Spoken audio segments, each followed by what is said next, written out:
estamos en realidad, o sea, nos mudamos a Buenos Aires porque yo empecé a viajar mucho. Yo trabajaba en esa época para American Express y empecé a viajar porque tenía proyectos en otros países y era imposible. En esa época yo había veces que llegaba un sábado a la mañana a mi casa y en el mismo avión que se quedaba estacionado ahí hasta la tarde, volvía a Buenos Aires. Y bueno, con 4 hijos era difícil, decidimos mudarnos a Buenos Aires, lo cual fue en realidad bueno al final del tiempo, porque la oferta educativa y de desarrollo que eligieron mis hijos era muy difícil que lo hubiesen logrado allá. En lo profesional aprendí a hacer startups. Startups es poner en marcha un negocio, una empresa. Desarrollé startups en distintos lugares, básicamente en Latinoamérica. Debo confesar que porque nadie se le animaba a Latinoamérica en ese momento, o sea, las empresas de Europa o de Estados Unidos veían Latinoamérica como el lejano oeste o como África más o menos, no entendían mucho de qué se trataba. Entonces me era mucho más fácil conseguir eso, bueno, y lo difícil es que una startup dura entre 2 o 3 años, entonces hay que estar ahí porque se hace desde cero y hay que desarrollar toda la compañía o la unidad de negocio que se vaya a desarrollar Claro. y después poner en funciones a la gente que se va a quedar y se termina y uno pasa a otra. Y 2 años es mucho tiempo para estar solo y es poco tiempo para trasladar a la familia. Entonces, en esto de ir y venir, es que, es que finalmente decidí largarme por mi cuenta y como una de las características que tuve en las startups fue la innovación. Empecé a pensar en desarrollar como consultoría el tema de desarrollo de pensamiento disruptivo y de innovación. A raíz de eso, hice una mentoría a una empresa de tecnología, a una startups, en la cual generamos un muy buen vínculo y estamos ahora a punto de lanzar esta empresa para Latinoamérica. Es una empresa de tecnología, como les decía. Esperamos estar activos el 5 de abril, así que con mucho gusto les compartiré de qué se trata cuando así lo tenemos listo. Gracias por Excelente. la paciencia en la presentación. También el año pasado con Lili hicimos un curso con Ignacio sobre, hablamos de design thinking y hablábamos de la importancia del propósito, de pensar fuera de la caja y la verdad que nos hizo pensar un montón Ignacio con el tema del propósito. Gracias, Luis. Sí. O sea, para mí es como básico definir el propósito, ¿no? El propósito no solamente de una empresa, sino el propósito de la vida de cada uno de nosotros, ¿verdad? O sea, ¿cuál va a ser nuestro legado? El propósito está más, o tendría que estar mucho más referenciado al legado, a la posteridad, a ese objetivo que es prácticamente inalcanzable, pero en el cual voy a trabajar porque es lo que yo considero que es mi aporte a un mundo mejor, ¿no? Cada uno de nosotros aporta su grano a eso, ¿no? Claro. Bueno, tenemos a Federico Alvear, creo que es un argentino que está en Ecuador. No. Hola, hola Luis. No, yo soy ecuatoriano, soy de Ah, Guayaquil. sí. Sí, yo soy de Guayaquil. Tengo 47 años, saludos a todos. De esos 47 años tengo casi 26 años de experiencia en el área comercial. Empecé allá por el año 94, 95, en una empresa que comercializaba, me acuerdo, utensilios de cocina, una empresa colombiana. Y bueno, de ahí hice mi carrera comercial en varias empresas. La última fue 3M, que donde estuve casi 17 años. Yo también soy un ex 3M. Mi último cargo fue en la parte del canal de ferretería. Manejé el canal de ferretería durante 5 años. hasta hace muy poco, recién a fines de enero estuve en la empresa.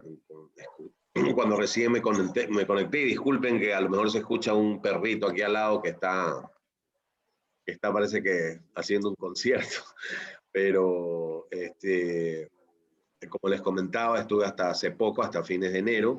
Escuchaba al principio que aquí hay varios ex 3M, está David inclusive, que fue compañero mío durante algunos años. Mando un saludo, David. Y nada, agradeciéndole a Luis por incluirme, por conversar. Me pareció muy importante el tema que había en cuestión y nada, para ponerme a las órdenes acá en Ecuador, ¿no? Muy bien. Buenísimo. Bueno, ¿cómo vamos con el horario? 1:15, casi. 9:13. Bueno, arranquemos. ¿Sí?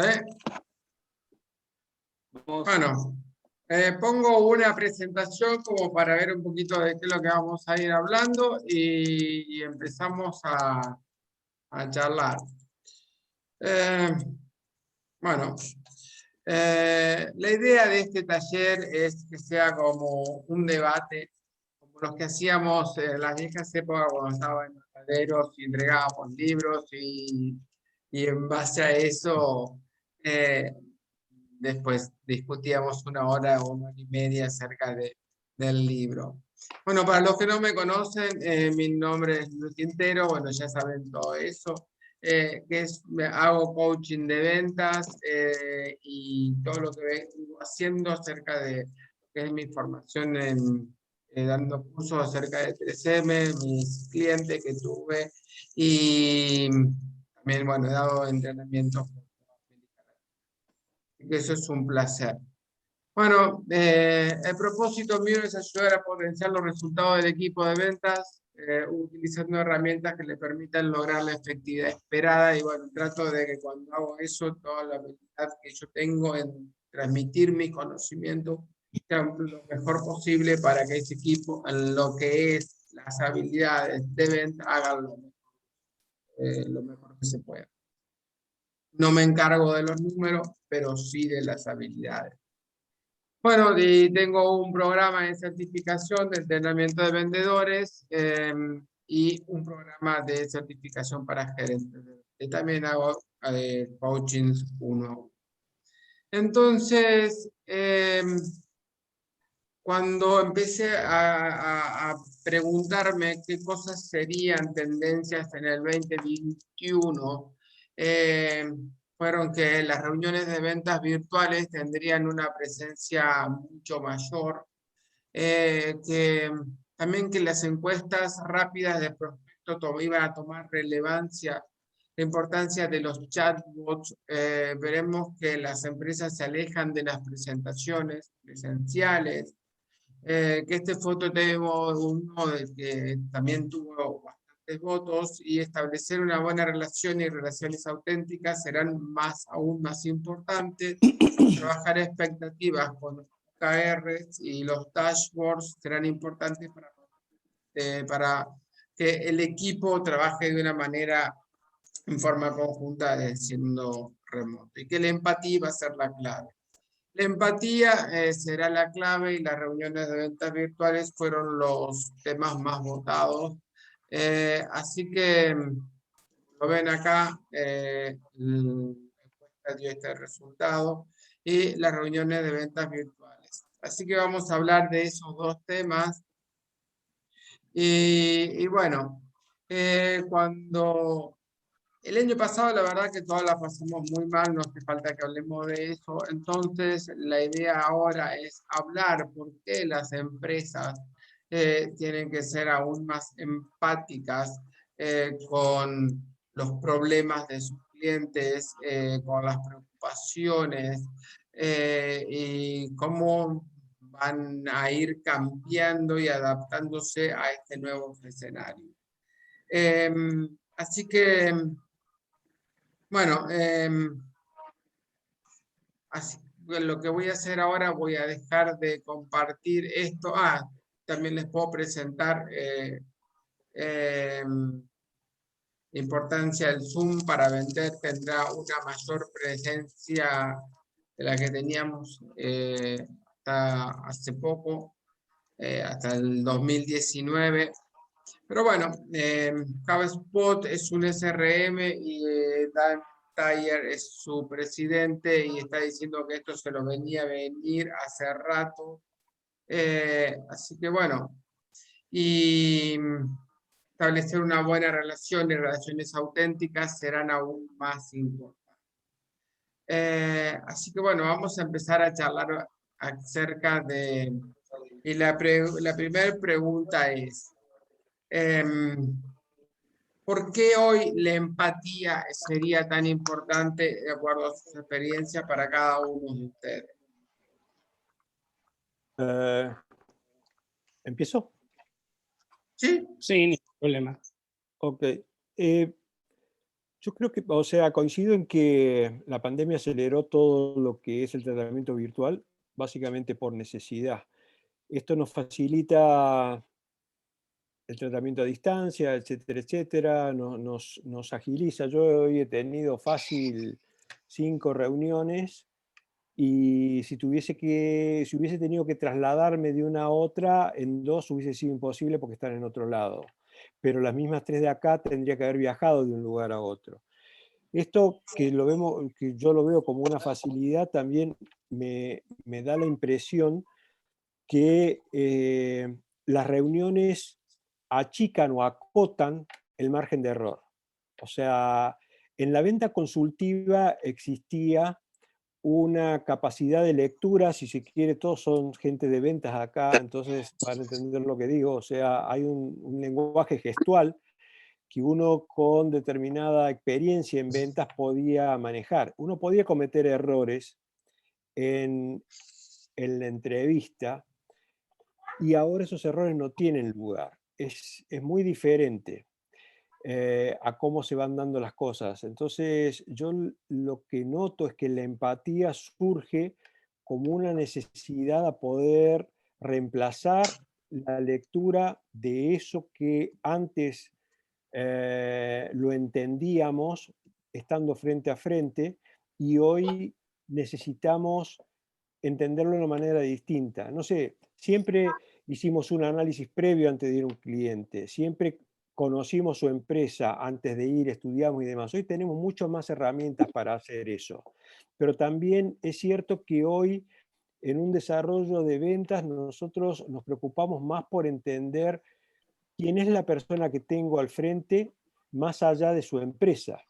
Vale decir, qué perfil tiene su gerente de marketing, su gerente de venta, entre qué edad y qué edad tiene, de 35, 45 años, cuáles son sus preocupaciones. O sea, yo necesito poder armar un perfil con quien hablar. Entonces, cuando estoy en la reunión, ya puedo empezar a hablar de otras cosas porque tengo eso y la empatía se produce porque entiendo cuáles son sus preocupaciones o cuáles son sus posibilidades. ¿Perdón? No, hubo algún ruido por ahí. Acá. Entonces, me parece que la empatía hoy sí toma un rol fundamental porque es algo que antes, si bien existía la empatía, yo lo podía, en cierta forma, es algo que uno podía actuar, ¿sí? En una entrevista es como cumplir el rol. Uno es vendedor y no es vendedor en su casa, no se comporta igual. Entonces sale y está mostrando algo. Ahora, cuando estamos en este medio y no nos conocemos, no hay una lectura. Por lo general, cuando escuchamos todos estamos serios, ¿sí? No nos movemos, tenemos un cuadradito, o sea, hay cosas que estábamos acostumbrados a leer y hoy no tenemos esa información. Bueno, antes entrábamos a la oficina, veíamos cómo era, qué Retrato de la tenía arriba el familia. escritorio, hacíamos un reporte, no obstante, hoy también lo podemos hacer. Sí. Así que, Juanca, Yo lo que creo, sí, dentro de las habilidades que desarrollábamos como vendedores estaba el tema de ir acomodando nuestra actuación de acuerdo a las caras del cliente y a los movimientos o al lenguaje corporal del cliente, ¿no? Si estaba aburrido, si ponía las caras que ponía y demás. Fíjate que nosotros en esta reunión tenemos 4 personas que no estamos viendo, y no quiere decir que las tengamos que estar viendo, simplemente que digo 4 personas que no estamos viendo, y eso te pasa también en las reuniones de venta, donde no todos están presentes y te estás perdiendo mucho para poder acomodar o trabajar esta habilidad que nosotros teníamos o tenemos, ¿sí? Entonces creo que ahí se pierde parte de esa empatía que teníamos presencial, y lo que hay que hacer es reconvertirla. Yo estuve ensayando bastante esto de ser la misma persona y hacerlo de la misma manera, como si tuviese a todos enfrente, y si uno se imagina a las distintas personas enfrente, se minimizan los errores que vos comentás, Ignacio, que aquellos que no se pueden remontar porque el Zoom no te lo permite, pero se minimizan porque te tenés que imaginar a la gente adelante, y yo lo que estoy haciendo es presentar muchos productos por Zoom, pero lo voy a dejar para la etapa de las reuniones presenciales. Pero bueno, la forma mía de mitigar eso fue haciendo lo mismo que hacía, imaginándome a la sala de reunión o el escritorio con la gente adelante. Bueno, yo voy a dar mi punto de vista. Matías, David. Yo voy a dar mi punto de vista. Coincido con Ignacio que todo el tema de la empatía va a depender también de la persona que tengas al frente, ¿no? Del perfil de la persona que tengas al frente, porque hay gente que, y yo creo que también depende mucho de la edad de las personas también, porque hay gente que en esta nueva etapa que estamos viviendo, en que como decía Ignacio, se ha desarrollado mucho el tema digital, hay gente que se acostumbra al tema digital, pero hay gente que no se acostumbra al tema digital y prefiere todavía tener el tema de la relación con el vendedor. Y hablo netamente no de vendedor, o en este caso de mía hacia el cliente, sino del cliente hacia el vendedor, ¿no? Hay personas que necesitan el contacto, necesitan ver al vendedor, reunirse, ¿no? Entonces, yo creo que este tema, claro, que lo podemos ver más adelante en lo de las presentaciones digitales. Yo creo que coincido con Ignacio que va a depender mucho de la persona. En mi caso, por ejemplo, tenía clientes, hace muy poco, que preferían seguir reuniéndose de todas maneras personalmente, y hay otros que prefieren las reuniones digitales, ¿no? Entonces, yo creo que mucho depende del perfil de la persona, ¿no? Ok, digo yo, para que haya empatía, uno se tiene que poner en el lugar del otro. Entonces, la pregunta debería ser, ¿cuáles creen ustedes que son las preocupaciones que hoy tienen nuestros clientes por el cual nosotros deberíamos ser empáticos? Mira, Luis, ¿cómo estás? Ahí te aporto algo con respecto a eso, ¿no? Al ponerse en el lugar del cliente. De hecho, en la empresa donde estoy hemos trabajado durante pandemia, y hay que ver que en este tiempo las emociones propias se han vuelto más a flor de piel, ¿no? En donde el cliente como tal percibe un miedo, primero por lo exterior, por lo que puede pasar en la parte de salud, y luego por el miedo a que si no logra hacer su trabajo lo pueden despedir. Entonces ellos buscan tratar de llegar a sus objetivos o cubrir sus necesidades, muchas veces con un mal enfoque.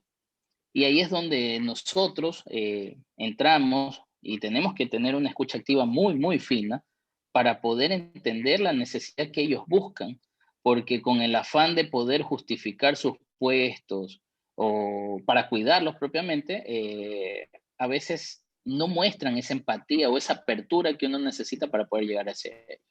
Entonces es clave escucharlo. La escucha activa, créanme que en medio de esta pandemia para mí ha sido clave, y un poco guiarlos y entender con preguntas directas qué es lo que necesitan y qué es lo que quieres lograr con esto, ¿no? dentro de todo esto, un enfoque que se ha dado, sobre todo en la parte, yo manejo la parte de empaques acá en Ecuador, y todo el mundo se ha volcado a un tema de precios porque hay que ahorrar, hay que justificar puestos, y sin embargo no necesariamente es el bajar el precio lo que necesitas, ¿no? Pero te toca entenderlos, entender lo que necesitan para ayudarlos a ir mejor, y sobre todo con la variedad que tenemos en estas épocas en donde tenemos mucha gente, baby boomers, millennials, generación X, y entender a cada uno de ellos cómo manifiesta sus necesidades y sus miedos para poder hacer una empatía correcta con ellos. Pero Luis, si la gente, digo, tiro otra, ¿no? Si la gente tiene miedo, ¿no deberíamos ser empáticos desde llevándole tranquilidad? Luis, Pablo, ¿me escuchás? Sí, claro. Sí, claro, Pablo. Sí, yo pienso esto, ¿no?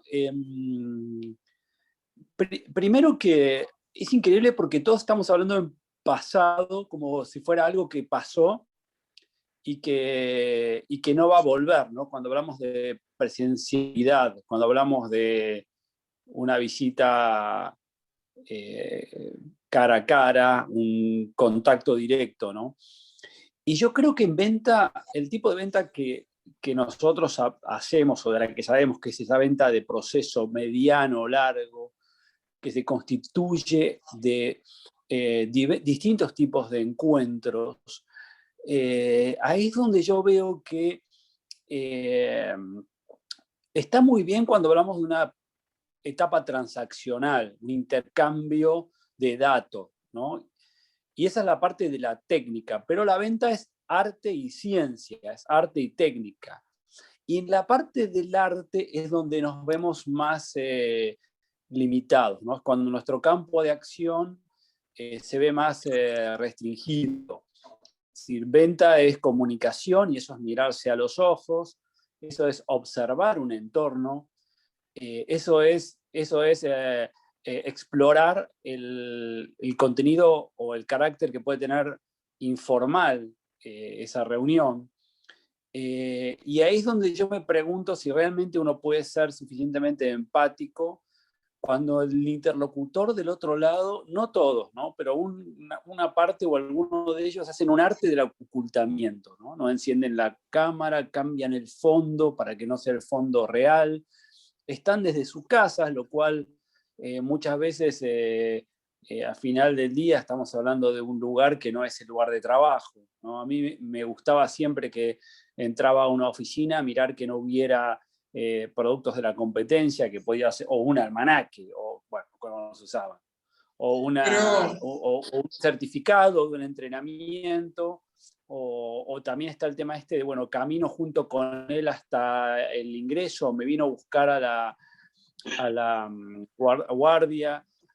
Ahí se dan una serie de momentos que ya te digo, es más la parte de arte que de ciencia, que hoy está como en juego y que yo creo que no es lo mismo, que es muy difícil lograr empatía cuando no hay ese contacto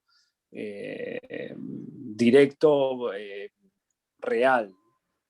Pero te hago una pregunta, ¿no? Vos estás con la cámara apagada. Sí, estoy con la cámara apagada. No, pero yo simplemente voy a decir una cosa. Lo que digo es... pero quiero responderte de la cámara apagada porque es la parte de la técnica, no del arte. Sí, pero por eso lo que único que quiero decir es, a mí no me interesa si estás con la cámara apagada o no. Es tu decisión. Me pongo en el lugar tuyo que vos decidís tener la cámara apagada y no lo cuestiono. Entonces, yo tengo que crear empatía con alguien que no quiere mostrar, no quiere aparecer, y está todo bien, no, yo no lo voy a cuestionar, o sea, la venta tiene que seguir igual. Porque Sí, no tengo otro medio. O sea, una cosa es un Zoom en donde la gente puede tener la cámara apagada porque tengo mal internet, entonces si apago la cámara de repente veo mejor, o cosas por el estilo. Y otra cosa es una reunión en donde vos estás conversando con un cliente, es muy difícil que el cliente apague la cámara. O sea, sinceramente yo no he tenido... No, pero si son más de uno, sí. Si son más de uno, probablemente Sí. el anfitrión no, pero Claro, el resto que fueron invitados te apagan la cámara muchas veces. no, está bien. Sí, Luis, o Juanca, te colocan un fondo que no es real, ¿no? Un También, fondo estándar. también.